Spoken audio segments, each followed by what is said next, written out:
I grew up in a church where my dad was the pastor, so I started my spiritual journey at an early age. I probably was in church like the first Sunday after I was born, and probably just about every Sunday after that. I grew up in what I thought at the time was a big happy family, one of 9 kids, and I was right in the middle.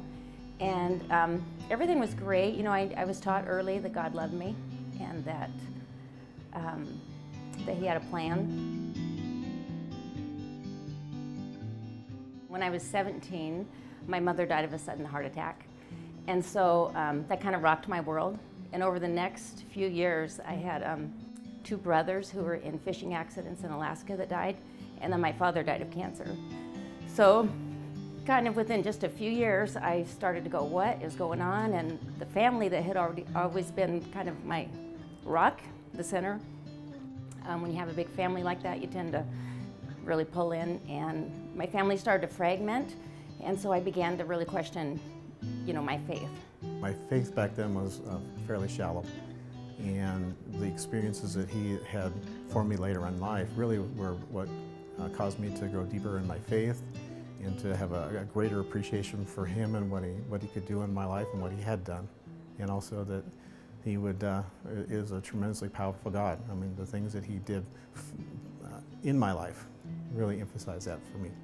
Had pretty rocky years there in the early 20s and mid-20s, and then I met Steve on a business trip, and he began to just ask me really pointed questions about what I believed. And through that, I discovered that I didn't have a personal relationship with Christ, not the kind that he did. One of the biggest points in my life of growth has been getting married to my wife, Catherine, and going through 25 years of marriage together and raising kids.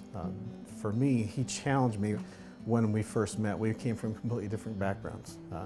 Not completely, we both came from religious families, but different kinds of religion. Steve said he couldn't date me because, you know, that he couldn't live his life knowing that I was going to hell. And I said, you, or me, I'm not going to hell, you're the one going to hell. So we both really thought that we had the answer. For me, it was extremely challenging for her to be able to question me, and you know, we had a lively discussion for months after we met about what it meant, you know, to love God, what it meant to be a Christian, and she challenged me to not question my faith, but she challenged me to understand my faith and be able to explain it to people. I learned that unless I had a personal relationship with Christ and put my faith in Him, that really there was no stability in my life. So that began a process of growth for me, and Steve and I married and moved to Phoenix and got involved in the Scottsdale Bible Church. Actually, a man on the plane gave us a card and wrote down the number, and we came and never left. That was 25, 26 years ago.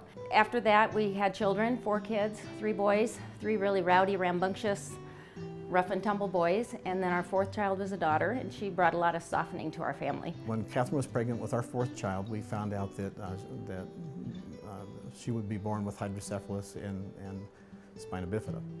Just through the special circumstances that she had and special needs and special care that she required, it kind of really softened all of us up quite a bit, and that's been really good for us, for all of us. People do struggle, but for us, it has turned into a major blessing in our family. I think Catherine and I have really grown in our faith and our love for our family just because, you know, of Grace having spina bifida. She's a tremendous blessing to our family. She's an encourager. She encourages us. She encourages her brothers. We've learned a lot about body life and what that is and how to participate in that and how to give, and also especially how to receive, which has been hard for us, but it's been a good thing to learn, a really good thing. They prayed for us constantly. They took care of our kids when we needed to. They prayed for Grace specifically. They brought us meals.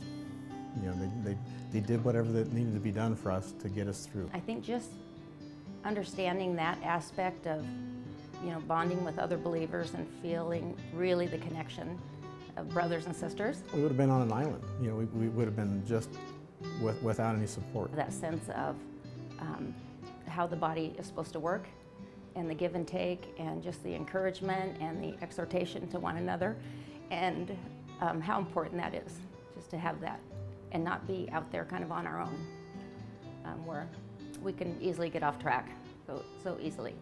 So just coming together as a church is really important for us. It's always a challenge to understand how God's working, but we know that He is.